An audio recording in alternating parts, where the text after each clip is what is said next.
Jadi sensus ekonomi adalah sebagai best practices di semua negara adalah untuk keperluan statistik, bukan untuk keperluan pajak. Mari tunjukkan bahwa mereka itu ada dan hadir di dalam ekonomi Indonesia dengan menyampaikan data saat disensus. Dengan demikian, pemerintah akan hadir untuk mereka.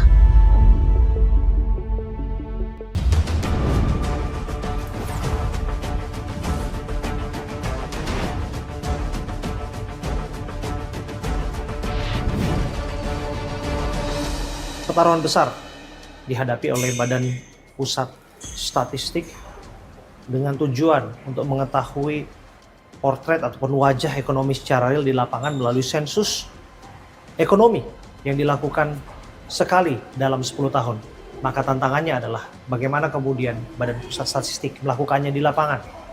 Bagaimana menjangkau sektor pelaku usaha besar, industri. Bagaimana menjangkau sektor UMKM.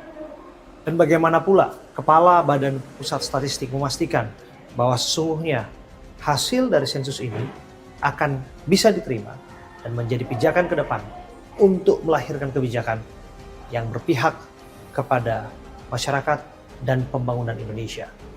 Saya Abraham Silaban. Kita akan telusuri sensus ekonomi 2006. Sehat, Bu? Baik, alhamdulillah.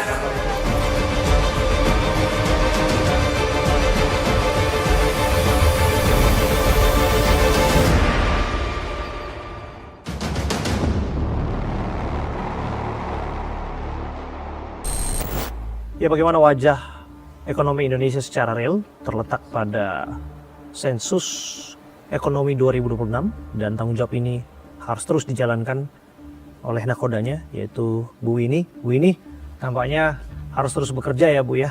Iya. Untuk memastikan bahwa sensus ini berhasil ya Bu.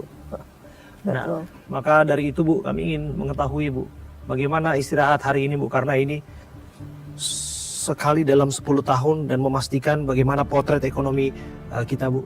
Betul. Jadi sensus ekonomi 2026 ini adalah sebenarnya kegiatan rutin 10 tahun sekali. Yang kalau kita ketahui setiap tahun yang berakhiran 6 itu BPS harus melakukan sensus ekonomi. Tentunya di tahun 2026 ini kita melakukan sensus ekonomi sebagai hajat besar bangsa Indonesia karena ini adalah kesempatan emas kita semua untuk melakukan pendataan lengkap tentang aktivitas ekonomi yang ada di Indonesia. Ini nanti datanya bukan menjadi milik BPS, tetapi tentunya ini akan menjadi milik kita semua karena nanti yang mendapatkan manfaat dari sensus ekonomi tentunya pasti masyarakat. Mengapa? Dengan adanya data yang lengkap, data yang terkini, data yang akurat, begitu, yang mencerminkan gambaran denyut ekonomi dan seluruh aktivitas ekonomi yang ada di Indonesia, pemerintah akan bisa menyiapkan kebijakan yang lebih tepat, kemudian suara dari masyarakat akan tercatat, ya, dan juga nanti apa yang memang tadinya tidak terlihat, sekarang menjadi terlihat oleh pemerintah sehingga pemerintah bisa menyiapkan intervensi untuk yang tadinya tidak terlihat. Bisa memapping kebutuhan masyarakat.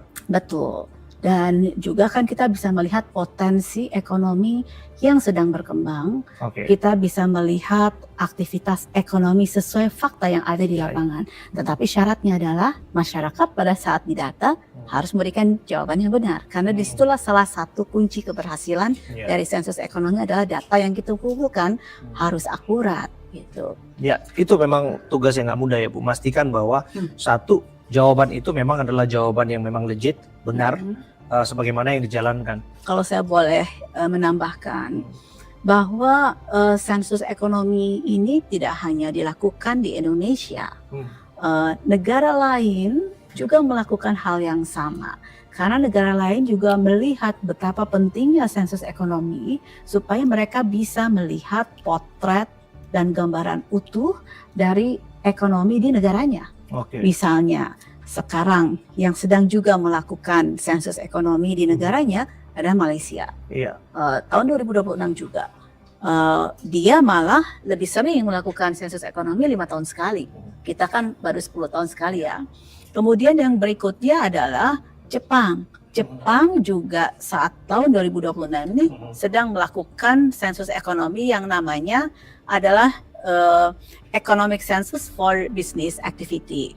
Kemudian negara lain yang sedang melakukan sensus ekonomi, Vietnam, dia namanya National Economic Census, bahkan Zimbabwe juga sedang melakukan sensus ekonomi yang pertama kali sejak negara itu berdiri, dan dia melakukannya di tahun 2026.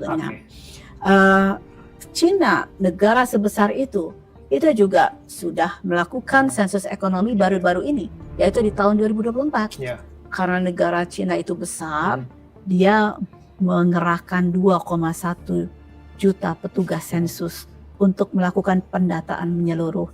Nah, Indonesia tentunya saat ini dengan time frame kita mulai Juni sampai dengan Agustus kan, kami mengerahkan sekitar 251.000 petugas sensus se-Indonesia gitu. Dan kami dengar targetnya 40 juta pelaku usaha ya Bu ya, lebih dari 90 juta kelompok rumah tangga yang akan sensus ya Bu ya.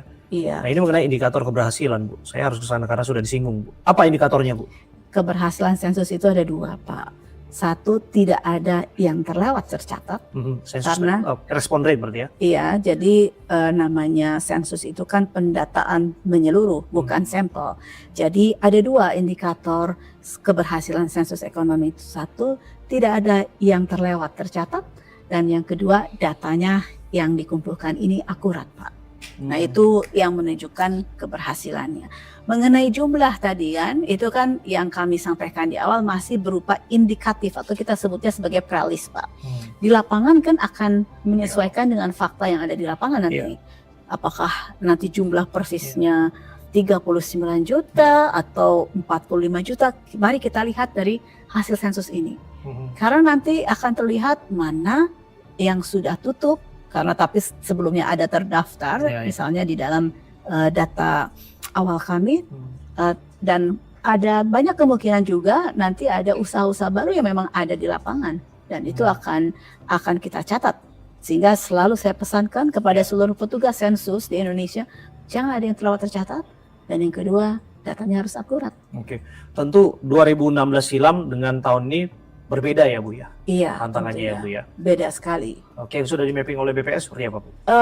Pertama tentunya mungkin variasi aktivitas ekonominya jauh lebih kompleks sekarang dibandingkan dengan 10 tahun yang lalu.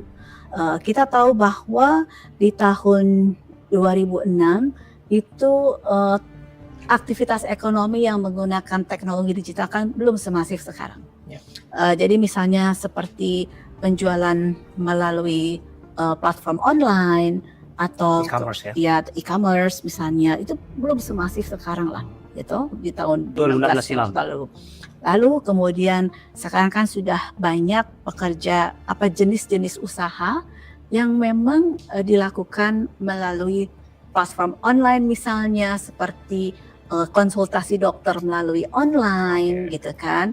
Lalu kemudian nanti ada jasa-jasa ekonomi kreatif seperti yang kemarin kami juga meluncurkan sensus ekonomi bersama Pak Menteri Ekonomi Kreatif dan Pak Menko PM yang juga mengajak partisipasi pelaku usaha ekonomi kreatif supaya mereka jangan terlewat tercatat, supaya nanti kebijakan ekonomi kreatifnya akan menjadi lebih tepat sasaran.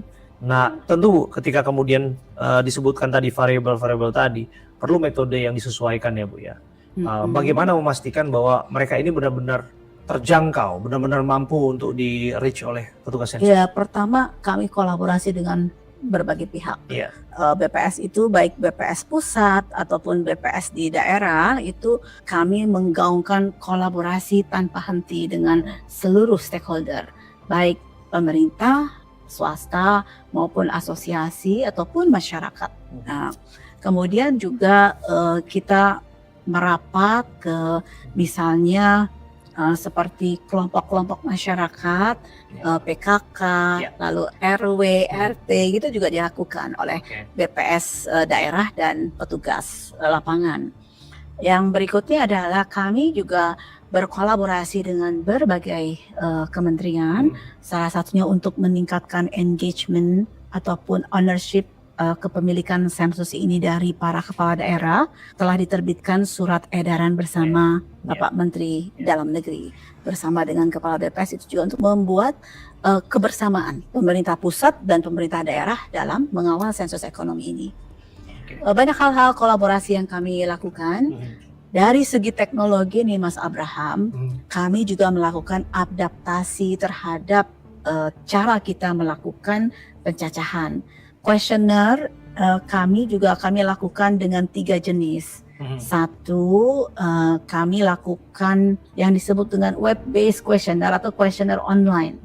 Jadi questionnaire online kami sediakan, ini terutama untuk para pelaku usaha besar ataupun nanti masyarakat yang ingin mengisi secara mandiri. Ini kami siapkan questionnaire online sehingga petugas hanya nanti datang menanyakan sudah diisi atau belum. Kemudian nanti dicek kualitasnya secara online dan nanti tinggal geotagging saja dan kemudian nanti ditempel stiker sudah di sensus. Tetapi kalau yang pada umumnya kami sekarang melakukan juga dengan menggunakan questionnaire digital. Artinya questionnaire yang terinstall di dalam HP atau gadgetnya para petugas sensus, itu kita sebut dengan questionnaire digital. Tetapi bagi daerah remote ataupun misalnya ada kesulitan tertentu, kami tetap menyediakan questionnaire cetak atau yang dengan menggunakan kertas begitu. Satu hal lagi, kalau ada pertanyaan dari para responden atau masyarakat terkait dengan apa sih itu sensus, kami juga menyediakan call center WhatsApp, nomornya 0815 1126 2026. Nah, ini penting sih, karena jangan sampai yang hadir disangkanya siapa gitu. Betul. Kan perlu untuk meng-cross check apakah sesungguhnya memang ini adalah petugas sensus yang langsung datang dari rumah ke rumah. Nah, kalau itu beda lagi caranya. Cara mengeceknya itu adalah dengan QR code di dalam ID card ya. Jadi petugas sensus itu ada 3 ciri utama. Pertama adalah dia pasti memakai rompi, rompi petugas sensus ekonomi yang berwarna hitam dengan strip orange, ada tanda sensus ekonomi dan juga ada tanda logo BPS. Kemudian yang kedua, dia pasti membawa ID, ID petugas sensus yang dilengkapi dengan QR code. Nah, kalau nanti para responden khawatir untuk juga mengetahui lebih lanjut siapa dia, apakah petugas itu petugas sensus yang benar atau tidak, tinggal di-scan saja QR code-nya. Nanti akan langsung terkoneksi dengan server kami dan bisa memberikan informasi secara lengkap tentang petugas sensusnya ini terdaftar atau tidak di dalam server BPS. Dan yang ketiga, pastinya mereka membawa surat tugas. Jadi 3 sekali lagi, pakai rompi, ID card dilengkapi dengan QR code, dan ketiga ada surat tugas resmi. Ada surat tugas resmi. Tapi kan ada aja tetap yang akan bertanya-tanya dan bercuriga karena jangan sampai ini dimanfaatkan sebagai modus kejahatan. Bu Winnie, apakah kemudian petugas lingkungan yang ada di sekitar juga dilibatkan dalam proses ini? Sebelum masuk terutama ke perumahan atau daerah rumah tinggal tertentu, petugas biasanya berkoordinasi dengan RW dan RT setempat. Kalau misalnya untuk kawasan pemukiman rumah vertikal gitu ya, itu biasanya mereka mendapatkan izin dari pengelola dari unit vertikal tersebut. Dan tentunya bagi masyarakat yang ingin, ini kami sedang siapkan yang ingin untuk mengisi secara mandiri, kami akan siapkan questionnaire online sehingga mereka akan lebih yakin bahwa data mereka akan terjaga kerahasiaannya. Yang jelas bahwa kami dilindungi Undang-Undang Perlindungan Data Pribadi dan Undang-Undang Statistik, bahwa BPS harus menjaga kerahasiaan data yang diberikan oleh para responden.